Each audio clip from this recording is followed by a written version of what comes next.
Welcome to my channel deep literature. दोस्तों, आज हम जॉन कीट्स की बायोग्राफ़ी को डिस्कस करने जा रहे हैं और इसके जो इम्पोर्टेंट वर्क हैं उसको भी हम डिस्कस करेंगे। तो चलिए दोस्तों, इसकी बायोग्राफ़ी को शुरू करते हैं, जो कि पीपीएससी के हवाला से जो इसके इम्पोर्टेंट जो फैक्ट हैं इसकी बायोग्राफ़ी है दोस्तों, उसमें से क्वेश्चन पूछे जाते हैं। और दोस्तों 2020 के अंदर क्वेश्चन जो आए हैं उसको मैं साथ साथ हाईलाइट करूँगा दोस्तों। तो चलिए शुरू करते हैं। John Keats 31 October 1795, born in Margate. दोस्तों मॉरगेट लंदन के अंदर ये पैदा हुए से 1795 यानी 95 के अंदर ये पैदा हुए थे।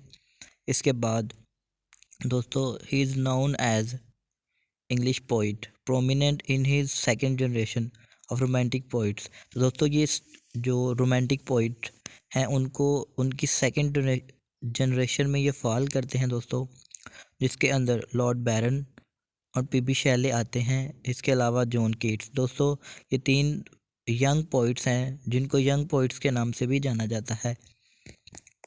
In April 1804, when Keats was 8, his father died from a skull fracture after falling from his horse। तो दोस्तों जब ये 8 साल के थे तो इनके जो वालिद थे वो घोड़े से गिरकर उनकी मौत हो गई थी दोस्तों। तब ये सिर्फ 8 साल के ही थे दोस्तों। और अगर हम इसकी बात करें दोस्तों, इसकी लाइफ में बहुत ज़्यादा दोस्तों प्रॉब्लम थी, बहुत ज़्यादा सफरिंग थी। और इसके अलावा जो इनकी पूरी फैमिली है ऑलमोस्ट तकरीबन जो इनके घर वाले हैं, इनकी जो फैमिली थी वो ट्यूबरक्लोसिस की वजह से दोस्तों उनकी डेथ हुई थी। तो जॉन कीट्स भी इसी बीमारी का शिकार हुए थे। इन मार्च 1810, तो दोस्तों 1810 के अंदर when Keats was only 14 year, जब ये 14 साल के थे तो इनकी जो मदर थी वो भी ट्यूबरक्लोसिस की वजह से मर गई, यानी टीबी की वजह से दोस्तों उनकी भी मौत हो गई। तो अगर हम बात करें इसकी अर्ली एजुकेशन की दोस्तों, तो जो कीट्स है वो जॉन क्लर्क स्कूल में इनफील्ड दोस्तों एक स्कूल है जहाँ पे इन्होंने अपनी जो अर्ली एजुकेशन है उसको लिया था।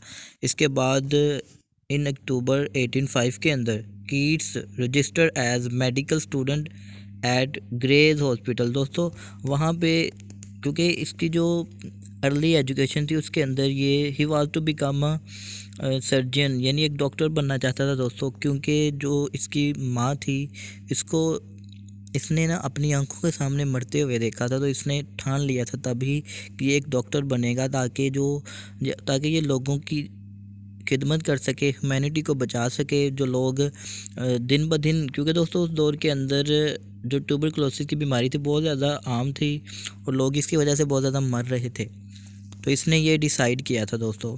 और अगर हम इसको ग्रेजुअली क्या हुआ था कि इसका जो इंटरेस्ट है इसकी मदर की डेथ के बाद इसका जो इंटरेस्ट है वो लिटरेचर में डेवलप होना शुरू हो गया।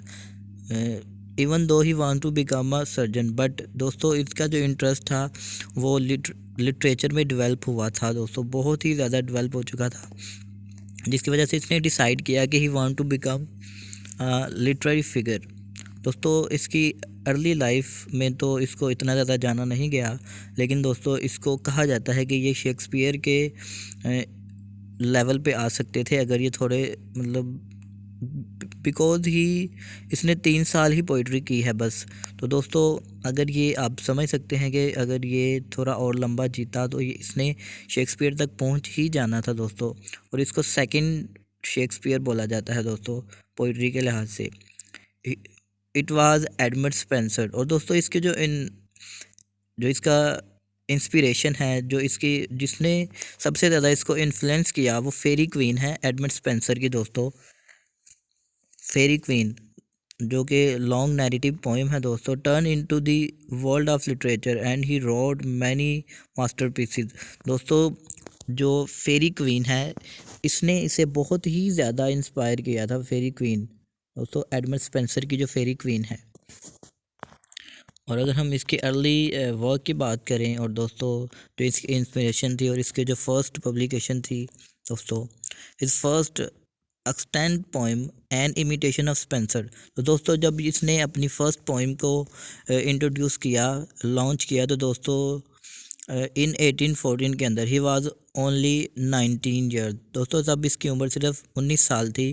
Strongly drawn by ambition, inspire by fellow poets such as Leigh Hunt and Lord Byron. दोस्तों इसने जो इसके कंटेम्परेरी थे उससे भी इन्फ्लुएंस होकर, दोस्तों इंस्पायर होकर इसने ये वर्क जो था वो पब्लिश करवाया था।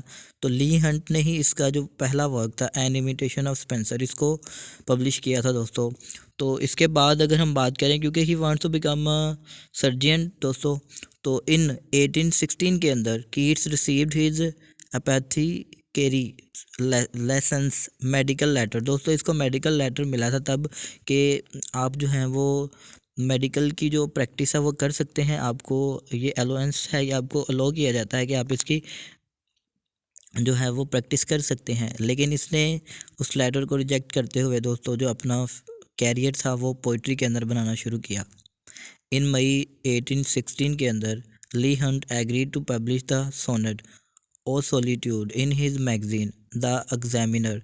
दोस्तों द एग्जामिनर के अंदर इसकी जो सोनेट आई थी ओ सॉलिट्यूड, दोस्तों इसको क्रिटिसाइज़ बहुत ज़्यादा किया गया था शुरू शुरू में, क्योंकि इसके जो इमैच्योर वर्क थे, जो इसके कंटेम्प्रेरी थे, उसके लोगों ने इसे पसंद नहीं था किया।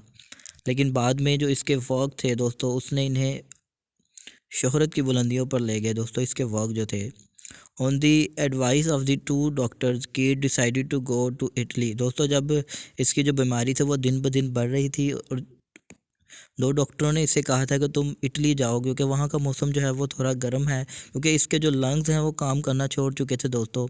और एट द एंड इसको जो कफ थी वो भी खून से भरी हुई आती थी दोस्तों। जो इसका जब ये खांसता था तो दोस्तों उसके मुंह से खून आता था दोस्तों। तो आप समझ सकते हो कितनी ज़्यादा पुअर कंडीशन थी इसकी। A trip that was often a last resort when was stricken with tuberculosis. दोस्तों इसकी जो हालत थी बहुत ज़्यादा बिगड़ना शुरू हो गई थी इटली के अंदर ही दोस्तों। तो John Keats died in Rome on 23 फरवरी 1821 के अंदर इसकी डेथ हो जाती है दोस्तों, और इसको बरीड किया जाता है। His body was buried in the cities Protestant symmetry. दोस्तों प्रोटेस्टेंट सिमेट्री के अंदर इसको बरीड किया जाता है। और इसकी जो टॉम्ब जो स्टोन था उसके ऊपर ये वर्ड लिखे हुए थे दोस्तों, जो इसने खुद ही कहा था कि ये वर्ड लिखे जाने चाहिए इसकी कब्र के ऊपर। Here lies one whose name was writ in water. Writ का मतलब होता है दोस्तों तैरना। तो जो जॉन कीट्स जो ज़्यादा फेमस हैं वो John Keats had a style, जो अपने इनका स्टाइल है बहुत ही यूनिक है दोस्तों। Heavily loaded with sensuality. दोस्तों ये जो 5 सेंसेस है हमारी, इसको यूज़ करता है। नाइटिंगेल के अंदर इसने 5 सेंसेस को यूज़ किया है, notably in the series of odes, जो इसने ओड्स लिखी हैं दोस्तों। Typically of the Romantics he accentuated extreme emotion through natural imagery. और दोस्तों इसको पिक्टोरियल पोइट भी कहा जाता है दोस्तों। और ये क्वेश्चन पूछा गया था 2000 पिक्टोरल 2020 के पीपीएससी के अंदर इसको पूछा गया था कि who was the pectoral poet. तो दोस्तों आपको पता होना चाहिए कि जॉन कीट्स जो हैं वो हमारे पिक्टोरल पोइट हैं, और ये पूछा जाता है दोस्तों। इसके अलावा जो मैथ्यू एनरोल्ड हैं वो इसको कहते हैं फ्लिट एंड आयरन बोलते हैं इनको। और इसकी जो फेमस कोटेशन है, a thing a beauty is a joy for ever, beauty is truth beauty. दोस्तों ये इनकी फेमस लाइंस हैं। और आगे हम इसके फेमस वर्क की बात करते हैं। Ode on a Grecian urn, ode to the nightingale दोस्तों, Endymion when I have fears, ode on melancholy, la belle dame sans merci, imitation of Spenser, ये इसका पहला वर्क था। Hyperion and Isabella, Eve of Saint Agnes and Lamia. दोस्तों ये इसके important work हैं जिसको आज हमने डिस्कस किया है। तो चलिए दोस्तों आज के लिए इतना ही, दुआओं में याद रखिएगा। खुदा हाफिज़।